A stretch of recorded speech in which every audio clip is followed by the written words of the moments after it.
Good morning, class.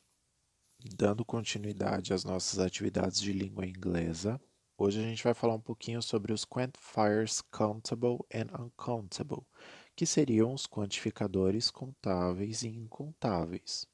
Eu vou falar um pouquinho da utilização de cada um deles e depois eu vou passar alguns exercícios para vocês realizarem na apostila e no caderno, ok? Vamos começar. Como quantifier countable, quantificadores contáveis, nós temos o primeiro exemplo, a e n, que representam um e uma. Ambos são quantificadores contáveis, mas eles possuem uma regra de aplicação em frases em inglês. O a ele é utilizado somente quando a palavra seguinte inicia com uma consoante. Por exemplo, a book, um livro. E o N é utilizado quando a palavra seguinte inicia com uma vogal. An apple, uma maçã. Os números, the numbers, também são quantificadores. Vocês podem escrever um número na frase em inglês, vai estar correto. Como, por exemplo, groups of 8 to 10 students, grupos de 8 a 10 estudantes. Ainda nos quantifiers countable, nós temos o many. Many representa muitos quando você sabe a quantidade limite. Por exemplo, many fingers in my hand. Você sabe quantos dedos tem na mão. E aqui, como tradução, muitos dedos na minha mão. E temos o few e a few, que é pouco, um pouco, alguns e algumas. Ele é utilizado quando vocês vão falar de uma quantidade baixa, como por exemplo, few time to finish the test, pouco tempo para terminar o teste, e a few weeks ago, algumas semanas atrás. Temos também o some. O some e o any, eles se encaixam tanto como quantifiers countable, tanto quanto quantifiers uncountable. Eles são tanto contáveis quanto incontáveis. Aqui no caso da frase Some students like study in my class, ele consta como contável.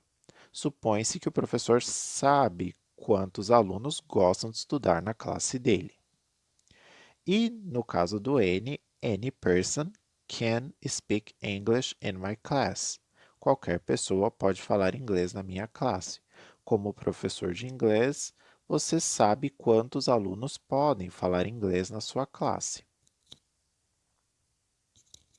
Nos quantifiers uncountable, nos quantificadores incontáveis, você não tem um total. Então, por exemplo, much, ele representa muitos também. Porém, ele é utilizado quando você não sabe o limite. Então, por exemplo, much people like music. Muitas pessoas gostam de música. Você não sabe o total de quantas pessoas gostam de música. Então, nesses casos, você utiliza o much, não o many. E existe o little e a little, que é pouco e um pouco, que é usado para indicar uma quantidade baixa. Tudo bem? Exemplo, little things, poucas coisas. Ou então, a little attention, um pouco de atenção. E nós temos aqui também some e any. Some no sentido, some people like pop music. Algumas pessoas gostam de música pop. Você não sabe o total de quantas pessoas gostam de música pop. E no caso do N, anyone can do this. Qualquer um pode fazer isso. Você não sabe quantas pessoas podem realizar alguma coisa.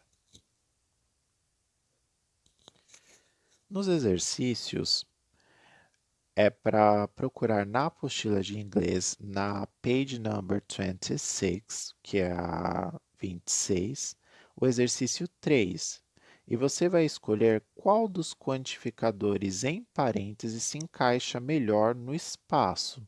Qual que é o adequado para aquela frase? No exercício 4, vocês vão trocar os quantificadores.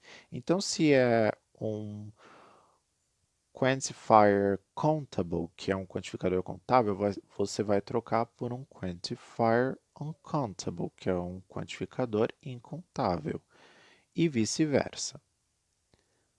E exercício no caderno. Eu quero que vocês escrevam no caderno a frase At the supermarket, I needed to buy. E aí vocês vão finalizar a frase com a quantidade de alguns itens que vocês podem comprar no mercado. Para isso, vocês podem usar os quantifiers, tá bom? Por hoje é só e a gente vai se ver em breve. Bye bye, class.